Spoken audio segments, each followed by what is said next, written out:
Welcome to boardshop.co.uk. Today we're looking at fishes. It's Friday, so it's Fish Friday. Might not be Friday when you're watching this, but it is when we're making it, hence Fish Friday. So what characterises a fish? Traditionally, a board that is shorter, wider, a bit thicker, more volume, less rocker, swallowtail, twin fin maybe. The fish started out at the very start, when it was first thought about, to surf faster, hollower waves. But actually it's evolved to become a board with many attributes that make it work in a lot of different conditions. We picked out 4 of our favourites here to work through so you can kind of see the nuances and the differences and what those boards will do for you in different conditions. The first board, the Feb's Fish from Channel Islands, the Mikey Fish model, which is, of these 4, is the most traditional, if you like. Flat rocker, carries volume through to the nose, all the way through to the tail. Nice wide swallow, and it's set up with this twin fin, as you would expect. So the idea is you get more paddle power, the board generates more speed with that twin fin and the flatter rocker, but being shorter in length with the packed in volume, it'll go rail to rail more easily. So you can keep generating that speed, but still get the board turning.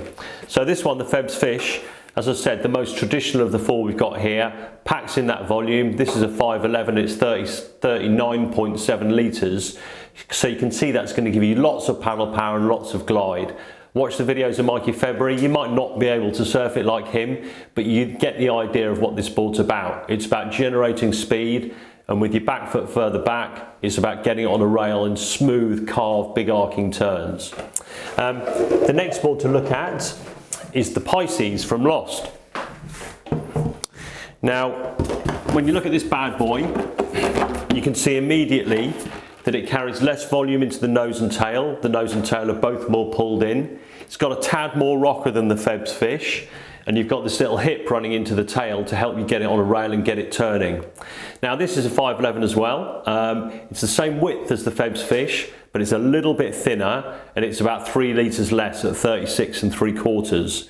So what you get from this board is you still get the paddle power, the early wave entry and the glide, but you get more manoeuvrability. So in hollower, punchy beach breaks, when you need to get it turning more quickly to make those sections, then the Pisces gives you that option with that pulled in tail, the nose, and the little bit less rocker. But still packing 37, almost 37 litres into a 511, you can still see that it's still going to give you that glide, but compared to the Feb's Fish, you've got slightly tighter turns and a little bit more of a responsive feel. The next one in the rack, the Pukass Moustache.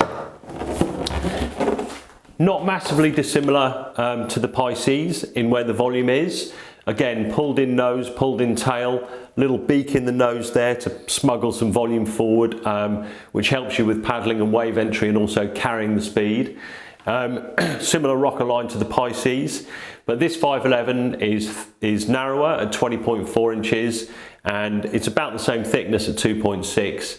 but it packs in 34.7 litres. So you're dropping a few litres from the Pisces, and the idea is that it gives you a little bit more of a shortboard feel, more back foot pivot and performance. So suited to, again, waves that have got a little shape to them, a little bit of punch, where you need to get on a rail early and need to get the board turning. And then the 4th board in the selection, one of our all-time favourites, is the Pedestrian Ship from Ryan Lovelace under his Love Machine brand. Now immediately you can see it looks more knifey, more rocker, again pulled in tail, but carries a little bit more volume into the tail than the previous 2, and pulled in nose, which is fairly lowish in volume. But what Ryan does is do a bit of madness on the underside. You've got this flat kind of sides, and then you've got this channel through the middle with a very deep V. This is the performance fish. So it still has those fish attributes of paddle power and glide and what have you. And the rocker's not the rocker that you're going to get on a shortboard, it's less than that, and the rocker comes in a bit later. So you still have that glide and that flat wave performance. But if you watch it being surfed by Rasta in the stab competition, you'll see this board is really suited to open face waves with big powerful carves, and the speed it generates is absolutely insane. So of the 4 fishes there, you've got something for each kind of style of wave or style of surfing that you want to do. From the Feb's fish packing in 39 litres, right through to the pedestrian ship 5'11", 19 and a quarter and 2.5, but 30.36 litres. So you've got a 10 litre difference between the same size boards from the Ped ship and the Feb's fish. So they all have that fishy principle that we spoke about at the very start of the video, but they all offer you something different. And the fact is that in this shorter template, if you're looking for kind of shortboard performance, but you need that help with paddling or the waves aren't quite as amenable, a bit weaker, a bit mushier, then the fish option is a really, really good way to go. Hope you enjoyed that. Any questions, or if you want to do any more board comparisons you want to see from us, then please drop a message in the comments and don't forget to subscribe.